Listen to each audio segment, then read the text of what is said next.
Hi, I'm Launders, and this is a pre-strafe tutorial. First, I'm going to show you how to do it, and then I'm going to explain how it works. Alright, so the first thing you want to do is aim somewhere in front of you. I marked off this spot with a USB. You just have to envision a spot that's somewhere in front of you, basically where you're going to take off of. I'm going to show you it on flat ground so that it makes a little bit more sense. And I'm going to show you how to do it off a block, which is another art. But basically what your aim to do is get 275 speed on the ground. Your original running speed, as you can see here, is 250, and with pre-strafe, it's 275 max. So when you want to go for your pre-strafe, you're aiming to jump off something in front of you, but you're aiming to the right first. You're moving with W and A in tandem with your mouse moving left, or you're moving with W and D in tandem with your mouse moving right, depending on what you're more comfortable doing. And then jumping off roughly the same spot that you're aiming at originally in front of you, preferably the edge of your block. Okay, so I'm going to show you how this looks. And that's going to give you 275 pre. You can do this from both sides.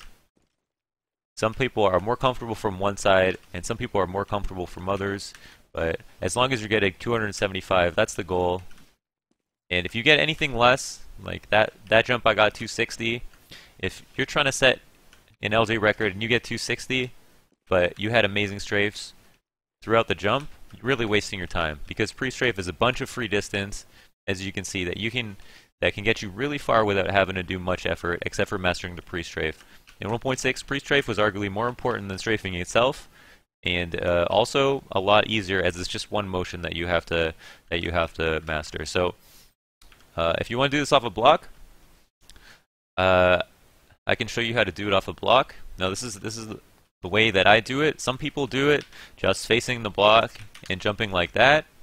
Okay, other people, well, myself, for example, will do it like this, where I stand at the edge of a block and I jump off of the other edge of the block. That gives me 275 pre.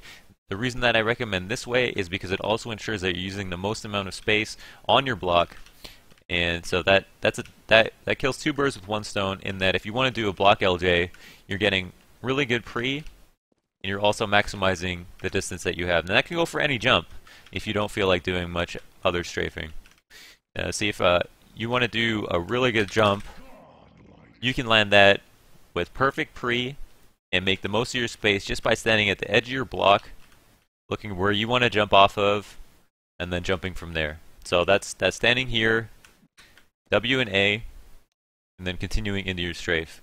If you want to see my long jump tutorial where I just talk about strafing, I have one in my videos. I'll link in the description below. I'll also link the server IP that I'm currently on that has KZtimer mod enabled that allows you to pre-strafe. And the reason I was hesitant on making a tutorial sooner is because this isn't in standard competitive play. If you were in matchmaking, for example, there is no pre-strafe. This is something that was in the game engine in 1.6, also on source, but removed for Go. And yeah, so that's why I was hesitant on making it in the first place. But at this point, it's becoming very common for KZ traders to use this mod and therefore have pre-strafe enabled. And so as it's becoming more relevant, I feel more pressure to make a tutorial about it. Something very important that you need to learn how to do if you want to set LJ records, if you want to make your life easier on general long jumps throughout maps, or anything of the sort. So I hope that was helpful. Again, I'm Launders, and yeah, follow me on Twitter at CSBoxer.